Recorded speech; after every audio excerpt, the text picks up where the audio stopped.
Today I'm on an exploration to understand what it means to be a human being. What is it that we're being?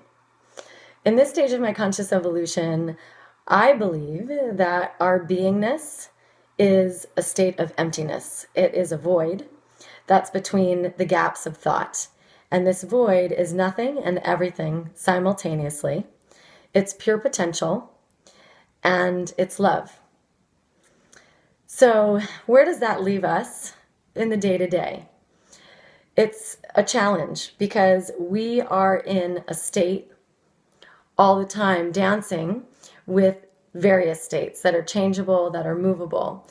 In Sanskrit and yoga, in the Yoga Sutras of Patanjali, they talk about these states that are constantly moving, the building blocks of nature, the gunas. And there's rajas, there's sattva, there's tamas.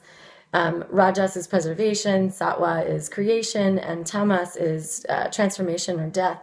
So this cycle that we find ourselves in is constant until we get off the wheel of samsara and become enlightened, when we release ourselves from the cycle and the suffering and the pain.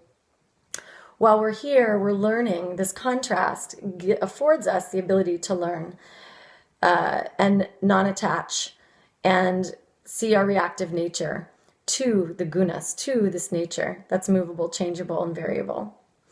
And I think ultimately we start to see that there are these various states that cause various emotions. It might be ecstatic joy, and it might be pain and suffering. But all of the states lead to suffering if we're attaching ourselves to them, because they are always changing. So we can practice non-attachment, we can practice discernment, make better choices, and just recognize that things will always be in that flux. So I was in a workshop recently with Richard Miller, who's an amazing meditation master, and he came to YogaWorks and put us into a meditation. And it was really profound because he did talk about this beingness below the eye, below the mind, below the ego, where you just are in existence. And there is this colorless, stateless, locationless existence, experience. And it was profoundly blissful and very transformational for me. And in unearthing that and understanding it on a kind of like a soul level, our Purusha, our soul is never changing. It's the seer that abides in its own true nature when we let go of the mind and all of its vrittis, its colors, its fluctuations.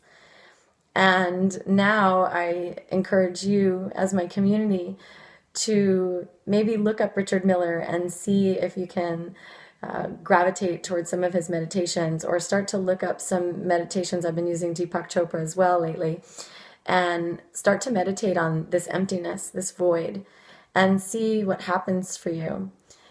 It kind of begs the question sometimes, well, what is this all for? But I think what it is all for is to grow, to expand, to learn, and ultimately to find that self-realization, to have the contrast, to reflect back towards ourselves of who we really are, that state of love. So that is my understanding as of right now. And I wrote an article as well about this that will be up on my blog. I hope you enjoy it.